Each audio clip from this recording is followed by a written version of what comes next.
Lunch box కోసం అనేసి egg curry చేసినాను. So, egg curry already post చేసినాను. ఎవరైనా చెక్ చేయకపోతే మాత్రం చెక్ చేయండి. అయితే అంతకన్నా ఇంపార్టెంట్ విషయం ఒకటి చెప్పాలి. సో, మనం పిల్లలకి అన్నం తినిపించిన తర్వాత లాస్ట్‌లో ఒక ముద్ద వదిలేస్తాం కదా! ఇట్లా దిష్టి తీసేస్తాం కదా! సో, పిల్లలకి ఏమన్నా పెట్టేటప్పుడు లాస్ట్‌లో అంటే బేసిన్ మొత్తం ఖాళీ చేయకుండా, ప్లేట్ మొత్తం ఖాళీ చేయకుండా కొంచెం ఒక 5, 6 మెతుకులన్నా పక్కన పెట్టేసేయాలి. మనం తినడానికి కాదు, అది పడేయడానికి.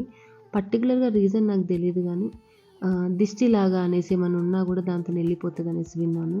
సో, అట్లా అనేసి ఎవరైనా ఫాలో అవ్వకపోతే అయితే ఫాలో అవ్వండి. అండ్ ఇక్కడ కొత్త లంచ్ బాక్స్ తీసుకొచ్చినాను మొన్న. మెట్రోకెళ్ళినప్పుడు చాలా ఆఫర్స్ ఉండే. సో, 700 పడుతది. మనకు 300కే వచ్చింది. అండ్ దోస తవా, పాన్స్ చాలా ఉన్నాయి. మిక్సీ గ్రైండర్స్, స్టీల్ సామాన్ మీద కూడా. సో, కమింగ్ వీడియోస్‌లో మెట్రోలో ఉన్న ఏవేవైతే ఆఫర్స్ ఉన్నాయో నేను ఒకసారి మీతో షేర్ చేసుకుంటాను. ఎవరికైనా నచ్చితే మాత్రం దగ్గరలో ఉన్న మెట్రోకి విజిట్ అయ్యి తీసుకోండి. ఈ వీడియోకైతే ఏంటి మళ్ళీ నెక్స్ట్ వీడియోలో కలుస్తాను. బాయ్.